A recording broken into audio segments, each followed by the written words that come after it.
আসসালামু আলাইকুম। সুপ্রিয় শিক্ষার্থীবৃন্দ, তোমরা সবাই কেমন আছো? আশা করি আল্লাহর রহমতে তোমরা সবাই ভালো আছো। আমিও আল্লাহর রহমতে ভালো আছি। আমি সুলতান আহমেদ, সহকারী শিক্ষক, আইসিটি ডিপিজি মাধ্যমিক বালিকা বিদ্যালয়, মহেশপুর, ঝিনেদহ। ডিপিজি মাধ্যমিক বালিকা বিদ্যালয়ের অনলাইন ক্লাসে সকলকে জানাই শুভেচ্ছা ও অভিনন্দন। আজকে আমি তোমাদের যে বিষয়টা নিয়ে আলোচনা করব সেটা হচ্ছে অষ্টম শ্রেণীর আইসিটি তথ্য ও যোগাযোগ প্রযুক্তির দ্বিতীয় অধ্যায় নেটওয়ার্ক টপোলজি। সুপ্রিয় শিক্ষার্থীবৃন্দ, আশা করি তোমরা এই নেটওয়ার্ক সম্পর্কে গত ক্লাসে কিছুটা হলেও বুঝতে পেরেছো। এখন আমি গত ক্লাসে যেগুলো আলোচনা করেছিলাম তারপর থেকেই আমি কিছু আলোচনা করবো আছে টপোলজি, নেটওয়ার্ক টপোলজি। তোমরা অবশ্যই গত ক্লাসে জেনেছো যে নেটওয়ার্কটা কি। আমরা আজকে জানবো হচ্ছে নেটওয়ার্ক টপোলজি।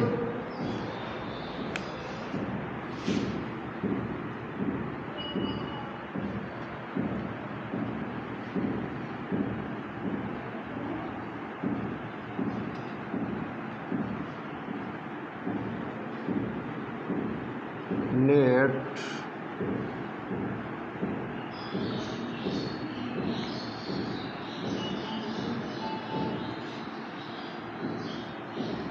আমরা আজকে জানবো হচ্ছে নেটওয়ার্ক টপোলজি। অবশ্যই নেটওয়ার্ক সম্পর্কে তোমরা গত ক্লাসে বুঝতে পেরেছো। তারপর আমি আরেকটা বাস্তব জীবনের কিছু উদাহরণ দিয়ে তোমাদের ক্লাস শুরু করব। নেটওয়ার্কটা আসলে কি? নেটওয়ার্ক তোমরা অবশ্যই গ্রাম অঞ্চলে যেখানে হোক পোস্ট অফিস বা ডাক বিভাগ আমরা যেটা বলে থাকি, এটা তোমরা অবশ্যই নাম শুনেছ। পোস্ট অফিসে যে নেটওয়ার্ক সম্পর্কে আমি এখন তোমরা সহজেই বাস্তব জ্ঞান থাকলে অবশ্যই যদি এটা বুঝে থাকো তাহলে নেটওয়ার্কটাও বুঝতে পারবে। নেটওয়ার্ক হচ্ছে ঠিক ডাক বিভাগে যেমন আমি যদি একটা চিঠি পোস্ট করি তাহলে সেটা প্রথমে তো আমরা ডাকঘরে যাই, যে সেখান থেকে আমরা চিঠিটা দিয়ে আসি। আসার পর সে কি করে, ওখান থেকে সে মহেশপুর যার যার উপজেলা সেখানে সে প্রেরণ করে। মহেশপুর থেকে সেখানে সিলেক্ট করে যে কিভাবে এটা কোন জেলায় যাবে, তখন সে সেই মহেশপুর থেকে সিলেক্ট করে দেয় যে কোন জেলায় যাচ্ছে। যেমন আমি যদি এখান থেকে একটা চিঠি পোস্ট করলাম, এটা আমি মনে করি উপজেলা, এখান থেকে কে যাচাই বাছাই হওয়ার পরে এখান থেকে বিভিন্ন জেলার নেটওয়ার্কিং আছে, মানে নেটওয়ার্কের লোকজন আছে।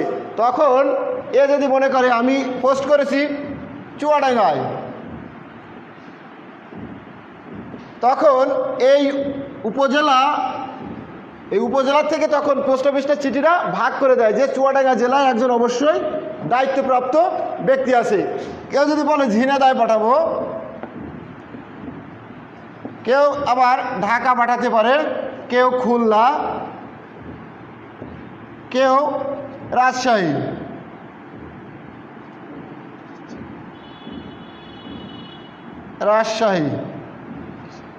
এখন এখান থেকেই আমাদের এই চিঠিটা তখন কি হয়, সিলেক্ট হয়ে যায় যে কোন জেলায় যাবে। তারপরে চুয়াডাঙ্গা যাওয়ার পরে আমরা গ্রাম পোস্ট তখন দেখি ওখান থেকে ঠিক একই কায়দা। যদি এখান থেকে আমরা কি, এটা অবশ্যই উপজেলা থেকে যে ব্যক্তিটা থাকে অবশ্যই এটা কি একটা নেটওয়ার্কের অন্তর্গত, কারণ সে নেটওয়ার্ক ছাড়া এখানে যে ব্যক্তিটা এই চিঠিটা যখন এখানে যাচ্ছে অবশ্যই কি হচ্ছে যে আদান প্রদান হচ্ছে, চিঠি আদান প্রদান, তথ্য আদান প্রদান। আমি আগেই গত ক্লাসে তোমাদের বলেছি যে 2 বা ততোধিক ব্যক্তি বা 2 বা ততোধিক কম্পিউটার যদি কোনো কিছু তথ্য, অবশ্যই সেটা তথ্য আদান প্রদান করতে হবে, তখন সেটা নেটওয়ার্কিং হবে বা নেটওয়ার্ক হবে। ঠিক একই কায়দায় আমরা যদি উপজেলা এই ডাক বিভাগটাকে আমরা কল্পনা করি, নেটওয়ার্ক সম্পর্কে তোমরা কিছুটা হলেও ধারণা পাবে। তো এখন আমি ঠিক নেটওয়ার্ক টপোলজি পড়াবো। সেই নেটওয়ার্ক টপোলজিটা কি আগে আমরা জানবো যে নেটওয়ার্ক টপোলজিটা কাকে বলে। তাহলে নেটওয়ার্ক সম্পর্কে তোমরা কিছুটা হলেও অনুধাবন করতে পেরেছো। এখন আমরা জানবো টপোলজিটা কি। এই টপোলজিটা হচ্ছে নেটওয়ার্কভুক্ত কম্পিউটারগুলোর অবস্থানগত বিন্যাসকে আমরা নেটওয়ার্ক টপোলজি বলি। কি বললাম? নেটওয়ার্কভুক্ত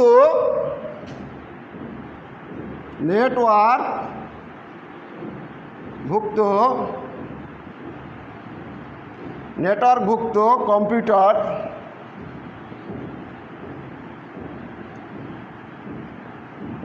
নেটওয়ার্কভুক্ত কম্পিউটারগুলোর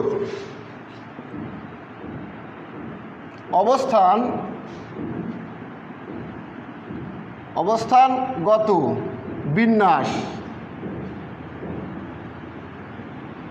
বিন্যাসকে নেটওয়ার্ক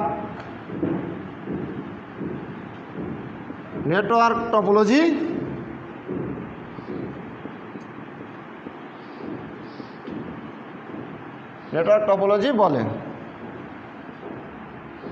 তাহলে এ হচ্ছে আমাদের কাছে নেটওয়ার্ক টপোলজি বা টপোলজি কাকে বলে। নেটওয়ার্ক টপোলজিকে আমরা আরেকটা বিভাগ করি, নেটওয়ার্ক টপোলজি বা নেটওয়ার্ক সংগঠন। এটাকে আমরা নেটওয়ার্ক সংগঠনও বলে থাকি। বলছে অবস্থানগত বিন্যাসকে। প্রিয় শিক্ষার্থীবৃন্দ, তোমরা অবশ্যই জানো যে যদি তোমরা মনে করো একটা বিল্ডিং তৈরি করবে, তাহলে অবশ্যই সেখানে স্কুলের মতো তোমরা নকশা তৈরি করবে না, কারণ স্কুলের একটা অবশ্যই কাঠামো আলাদা, অবস্থান আলাদা। তোমাদের যখন একটা বিল্ডিং তৈরি করবে তখন অবশ্যই সেই নকশাটা অবশ্যই আলাদাগত হবে। সেটা যদি অবস্থানগত বিন্যাস, মানে সেটা যদি অবস্থানগত ভিন্ন ভিন্ন পদ্ধতি, এক একজন বিল্ডিং এক এক কায়দায় তৈরি করে। যখন আমরা একটা বিল্ডিং তৈরি করব, অবশ্যই সেটা নকশা আমরা নিজেরাই তৈরি করি না, কাউকে দিয়ে অবশ্যই তৈরি করে নিই। এখন এক একজন ইঞ্জিনিয়ার নকশার এক এক ক্যাটাগরিতে তৈরি করে, ভিন্ন ভিন্ন পদ্ধতি তৈরি করে, তখন সেটাকে আমরা বলবো টপোলজি। তার মানে এই টপোলজি হচ্ছে, আমরা গত ক্লাসে পড়েছি প্যান, তারপর হচ্ছে ল্যান, 3 নম্বর আছে ম্যান, 4 নম্বর অন। আমরা এই যে নেটওয়ার্কগুলোর, এই নেটওয়ার্কের ভিন্ন ভিন্ন পদ্ধতিতে আমরা একটা কম্পিউটারের সাথে আর একটা কম্পিউটারের যে সংযোগ স্থাপন করি, এটা হচ্ছে টপোলজি। প্রিয় শিক্ষার্থীবৃন্দরা, তাহলে অবশ্যই তোমরা কি বুঝতে পেরেছো মনে হয় যে টপোলজিটা কি? তাহলে আমরা প্রথমে বুঝলাম যে টপোলজিটা কি। টপোলজিটা অবশ্যই একটা নেটওয়ার্ক টপোলজি। এখন এই নেটওয়ার্ক টপোলজিকে, প্রিয় শিক্ষার্থীবৃন্দরা, অবশ্যই নেটওয়ার্ক টপোলজিকে আমরা কয়েকটি ভাগে ভাগ করতে পারি।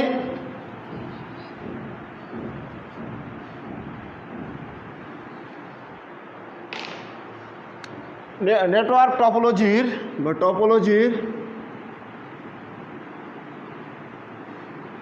শ্রেণীবিন্যাস।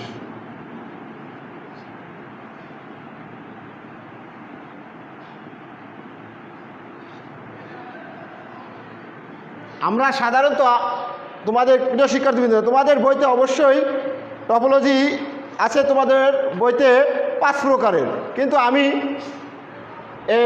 আরও দেখলাম যে আরেকটা টপোলজি অবশ্যই তোমাদের সেটা প্রয়োজন। সকল টপোলজিকে মিলে যেটা তৈরি হয় সেটাকে আমরা তৈরি হয়েছে, সেটা হাইব্রিড টপোলজি বলা হয়।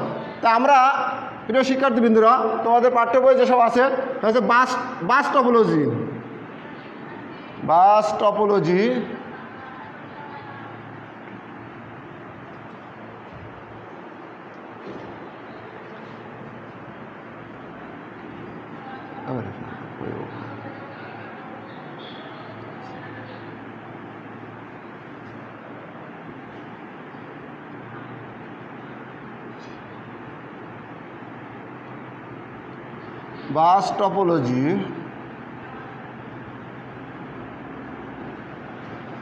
স্টার টপোলজি,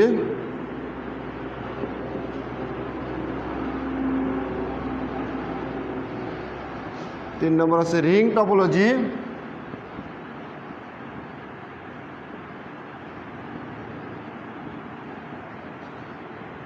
4 নম্বর ট্রি টপোলজি,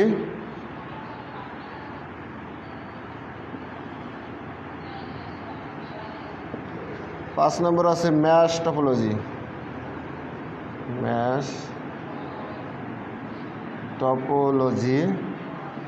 আমি আরেকটা টপোলজির কথা বললাম, সেটা হাইব্রিড টপোলজি।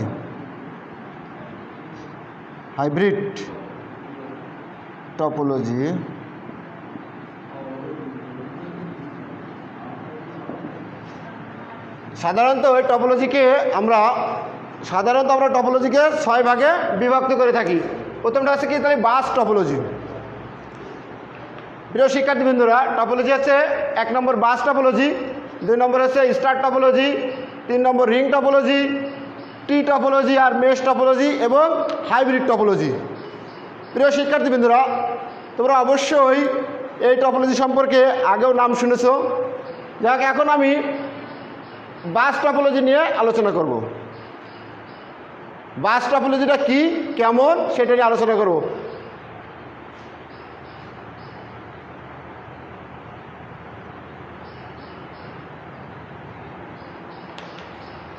বাস টপোলজি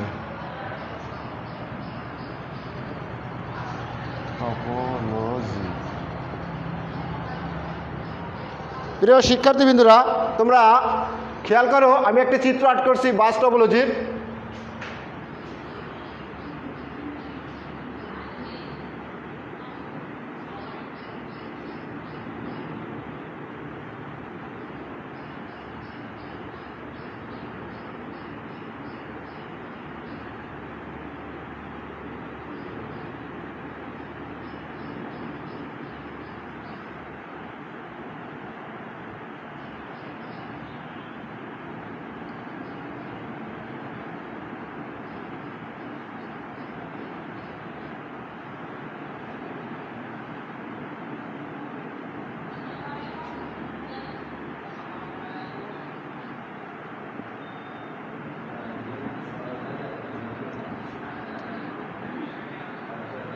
প্রিয় শিক্ষার্থীবৃন্দরা, আমি একটা চিত্র আর্ট করেছি। মনে করো তোমরা এগুলো সব কম্পিউটার।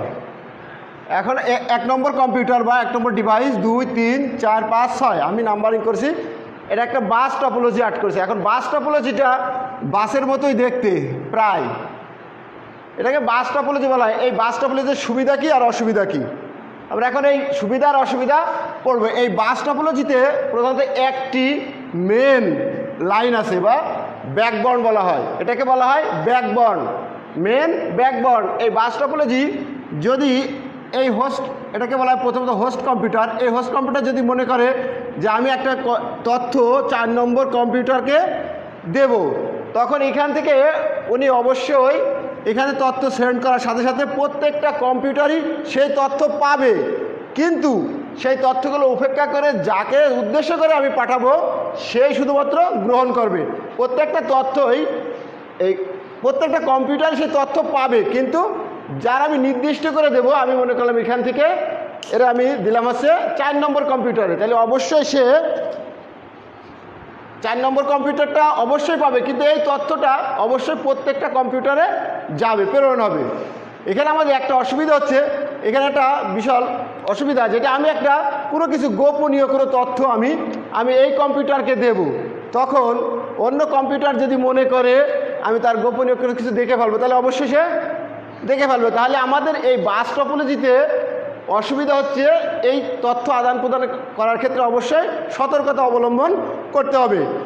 এবং এই টপোলজিটা যদি একটা কম্পিউটার নষ্ট হয়ে গেছে, বাকি কম্পিউটারগুলো অবশ্যই নেটওয়ার্কের অন্তর্ভুক্ত আছে, এগুলো অচল হবে না, কিন্তু সচল থাকবে।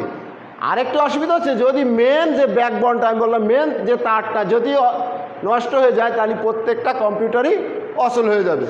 প্রিয় শিক্ষার্থীবৃন্দরা, তাহলে বাস টপোলজি সম্পর্কে আমরা বুঝলাম যে বাস টপোলজিটা কি। বাস টপোলজি হলো, আমি আবার বলছি, বাস টপোলজি হলো একটা মেন ব্যাকবর্ন দ্বারা যুক্ত 1 বা 2 বা তার ততোধিক কম্পিউটার থাকতে পারে, 2 বা ততোধিক ডিভাইস থাকতে পারে। তখন আমি যদি তথ্য যাকে উদ্দেশ্য করে প্রেরণ করব তা সেই কম্পিউটারেই যাবে, কিন্তু অন্যান্য কম্পিউটারেও দেখা যাবে, কিন্তু সেখানে সেভ বা সংরক্ষণ থাকবে না। আমি যার উদ্দেশ্যে দেবো ঠিক সেখানে গিয়েই পৌঁছাবে। তাহলে আর এর মেন অসুবিধা হচ্ছে, ব্যাকবর্নটা যদি নষ্ট হয়ে যায় তাহলে প্রত্যেকটা কম্পিউটারের নেটওয়ার্ক বিচ্ছিন্ন হয়ে যাবে। আর যদি একটা কম্পিউটার নষ্ট হয় তাহলে নেটওয়ার্ক বিচ্ছিন্ন হবে না। তাহলে প্রিয় শিক্ষার্থীবৃন্দরা, বাস টপোলজি সম্পর্কে তোমরা বুঝতে পেরেছো নিশ্চয়। এরপর আমরা আছে কি রিং টপোলজি। আমরা দেখব যে রিং টপোলজিটা কি। Ring topology, ring topology. প্রিয় শিক্ষার্থীবৃন্দরা, আমি একটি রিং টপোলজির চিত্র অঙ্কন করি। আমি যে সিম্বলগুলো ব্যবহার করছি অবশ্যই কম্পিউটারের ছবি আমি মনে করছি।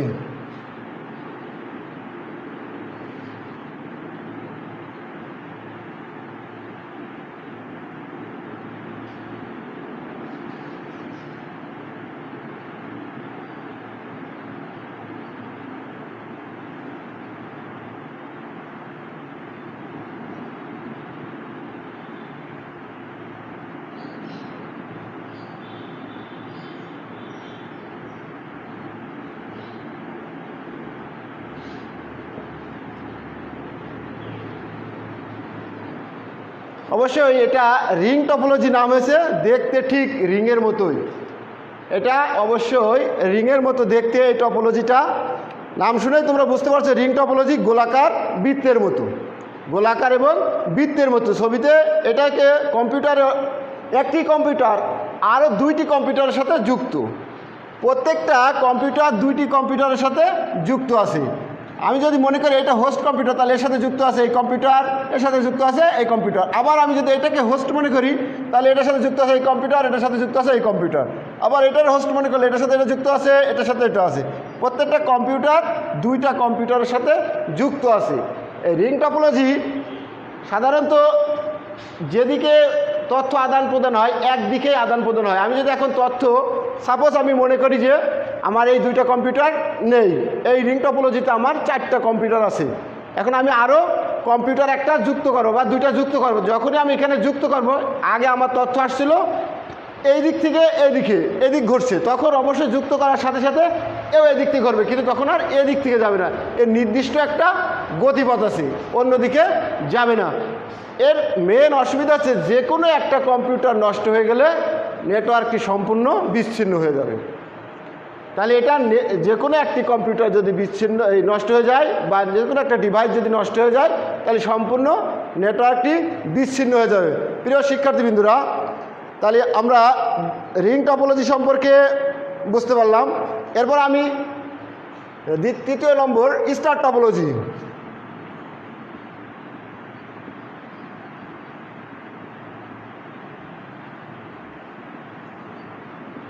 স্টার টপোলজি, এই প্রত্যেকটা টপোলজিতে নামের সাথে অনেকটাই মিল আছে, প্রত্যেকটা টপোলজির নামের সাথে অনেকটাই মিল আছে।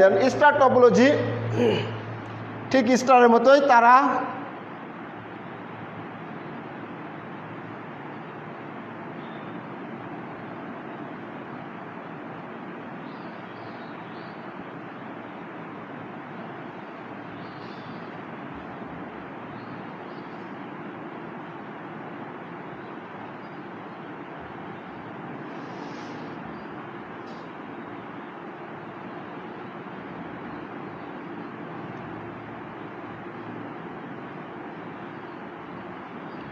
আমি 1 2 3 4 5 আমি 5টা কম্পিউটার নিয়ে একটি স্টার টপোলজি তৈরি করলাম। স্টার টপোলজির আমরা সাধারণত যে সকল নেটওয়ার্কে খুব সহজে অল্প সময়ের ভিতরে যদি নেটওয়ার্ক স্থাপন করতে চাই, তাহলে আমরা সবাই স্টার টপোলজি ব্যবহার করে থাকি এবং খুব স্বল্প মূল্য তাড়াতাড়ি খুব সহজেই এই স্টার টপোলজির নেটওয়ার্কটা আমরা স্থাপন করতে পারি। স্টার টপোলজিতে সাধারণত কেন্দ্রে একটা হাব বা সুইচ থাকে, একটি হাব বা সুইচ থাকে, কেন্দ্রে একটি হাব বা এই সুইচ দ্বারা প্রত্যেকটি কম্পিউটারের সাথে যুক্ত। এটার মেন অসুবিধা যদি এই মেন বা যদি অতি শক্তিশালী মেন কম্পিউটারটা বা সুইচ বা হাবটা যদি নষ্ট হয়ে যায়, তাহলে প্রত্যেকটা কম্পিউটারই আর সংযোগ দেওয়া সম্ভব হবে না। কিন্তু যদি একটা কম্পিউটার নষ্ট হয়ে যায়, তাহলে অন্যটাই তথ্য খুব সহজ হবে। এখন এখানে এই সুইচ আর হাব যে কোনো একটি ব্যবহার করা যেতে পারে, তবে আমরা সচরাচর সুইচ ব্যবহার করি না, কারণ হচ্ছে সুইচের আর হাবের মধ্যে পার্থক্য আছে। সুইচ হচ্ছে আমি যদি একটা জিনিস কম্পিউটার এখান থেকে আমি একটা কম্পিউটার এর তথ্য প্রদান করব 4 নম্বর কম্পিউটারে, এই সুইচ তখন কি করবে, এই সুইচ তখন প্রত্যেকটা কম্পিউটারে প্রদান করে থাকবে। আর যদি আমি হাব ব্যবহার করে থাকি, তাহলে সহজেই আমি যাকে দেব তার মাধ্যমে যাওয়া সম্ভব। তাহলে আমাদের এখানে কিছু গোপনীয় কিছু তথ্য আদান প্রদান করা হয়ে থাকে, সেখানে আমরা অবশ্যই খেয়াল করব সুইচ। তবে বর্তমানে আমরা হাব ব্যবহার করে থাকি, কারণ বর্তমানে হাবের সহজে খুব কম সংখ্যক তার লাগে এবং কম সংখ্যক খুব সহজেই আমরা এটা কিনতে পারি। এজন্য হাবের মাধ্যমে আমরা সাধারণত এই হাবের মাধ্যমেই করে থাকি। এরপরে আমাদের আছে নেক্সট টপোলজি হচ্ছে টি টপোলজি। এরপর আছে আমাদের টি টপোলজি।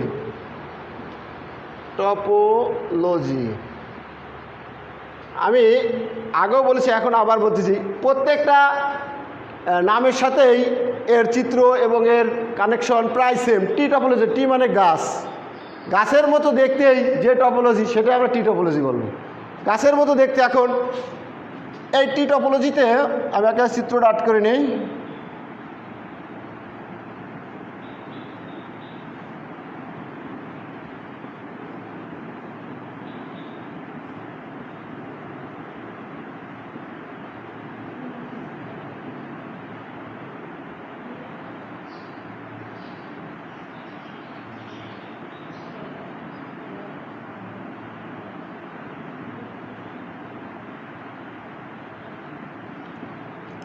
এখন প্রিয় শিক্ষার্থীরা, আমরা চিত্রের দিকে লক্ষ্য করি, টি টপোলজি ঠিক গাছের মতোই দেখতে।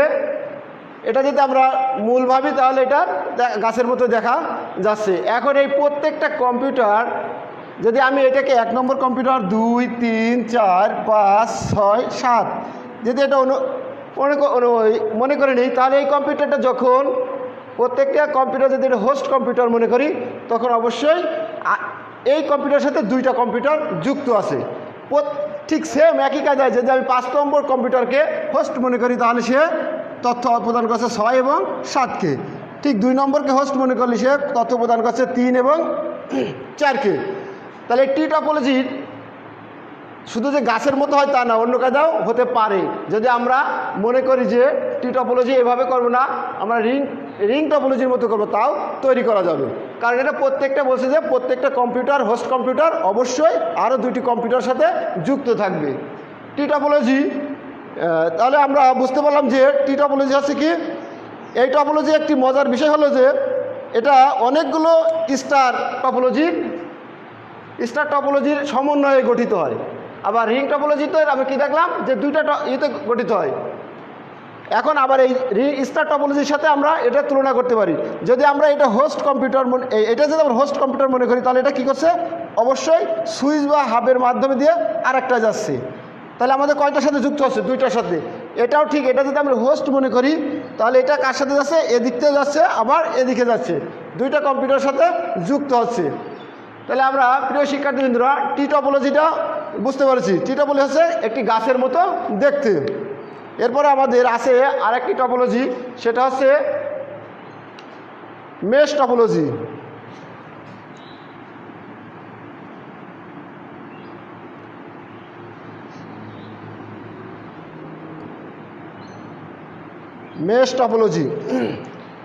মেশ টপোলজি হচ্ছে কম্পিউটার একটি আরেকটির সাথে যুক্ত থাকে। একটি কম্পিউটার, প্রত্যেকটা কম্পিউটার যে কয়টা নিয়ে আমরা নেটওয়ার্কিং তৈরি করব, প্রত্যেকটার সাথেই যুক্ত থাকবে। এই মেশ টপোলজিতে সাধারণত একটা কম্পিউটার বা একটি তার নষ্ট হয়ে গেলেও কোনো নেটওয়ার্ক বিচ্ছিন্ন হয় না। মেশ টপোলজি অনেক ব্যয়বহুল, এটা অনেক খরচেরও বিষয় আছে এখানে। যদি আমরা এমন হতো যে একটি নেটওয়ার্ক প্রতিটি কম্পিউটারে সরাসরি নেটওয়ার্ক অন্য কম্পিউটারগুলোর সাথে যুক্ত থাকে, তাহলে সেটিকে বলা যায় মেশ টপোলজি। মেশ টপোলজি আমরা একটা চিত্র আর্ট করি।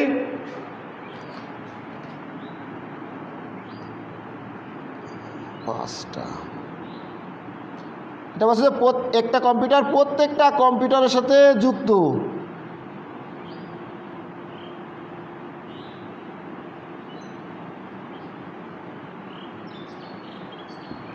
এখন এখান থেকে যদি এটা এখানে যুক্ত থাকে, এর সাথে এটা যুক্ত, আবার এটার সাথে এটাও যুক্ত, এটার সাথে এটা যুক্ত, ঠিক এটার সাথে যুক্ত, এটাও যুক্ত, এটার সাথে যুক্ত, এটার সাথে যুক্ত, আবার এটা এর সাথে যুক্ত, আবার এটা এর সাথে যুক্ত।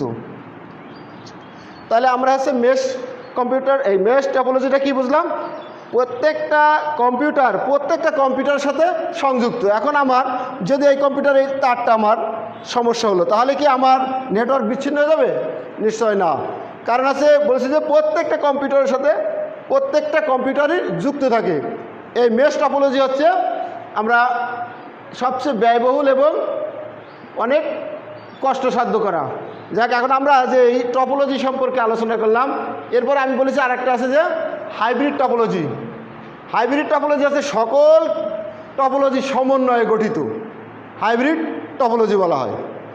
যাক প্রিয় শিক্ষার্থীবৃন্দরা, টপোলজি সম্পর্কে কিছুটা হলেও তোমরা হয়তোবা বুঝতে পেরেছ। যদি কোনো সমস্যা হয়ে থাকে অবশ্যই কমেন্টস বক্সে লিখবে, পরবর্তী ক্লাসে আমি সমস্যা সমাধান করার জন্য প্রস্তুত নেব, এবং সেটা অবশ্যই যুক্তিসম্মত প্রশ্ন হওয়া লাগবে।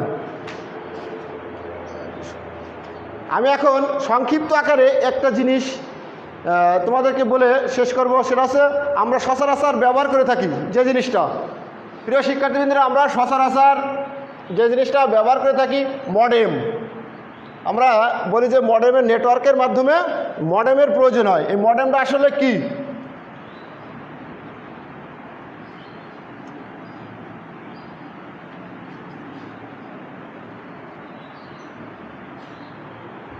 প্রিয় শিক্ষার্থীবৃন্দরা, মডেম, এই মডেমটা কি এটা জেনে আমি আমার আজকের ক্লাস শেষ করব। প্রিয় শিক্ষার্থীবৃন্দরা, মনোযোগ সহকারে একটু শোনো এবং দেখো কি লিখি। এই মডেমের হচ্ছে প্রথম দুটো অক্ষর এমও, আর দ্বিতীয়টা হচ্ছে ডিইএম, ডেম। এখন এই দুইটা শব্দ থেকেই মডেম উৎপত্তি। মডেমের এম হতে হয় মডুলেশন,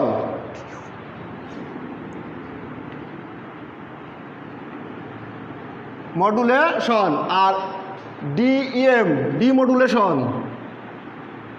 ডিমডুলেশন।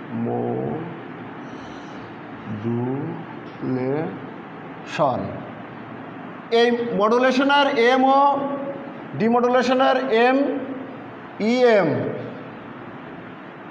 এই দুইটা জিনিস নিয়ে তৈরি হয়েছে মডেম। তাহলে এখন আমরা প্রথম পেলাম কি মডুলেশন, আর আছে ডিমডুলেশন।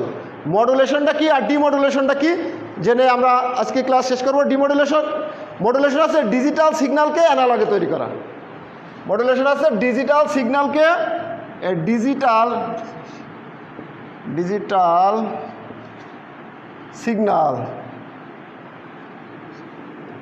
সিগন্যালকে আমরা সাধারণত আমরা এখন লিখছি না, ডিজিটাল সিগন্যালকে আমরা অ্যানালগ সিগন্যালে পরিণত করা। ডিজিটাল সিগন্যাল অ্যানালগ সিগন্যালে কীভাবে পরিণত করে আমি একটা উদাহরণ দিই।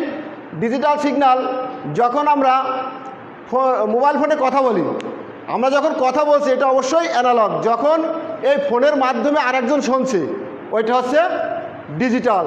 ডিজিটাল হচ্ছে ডিজিট, 0 এবং 1।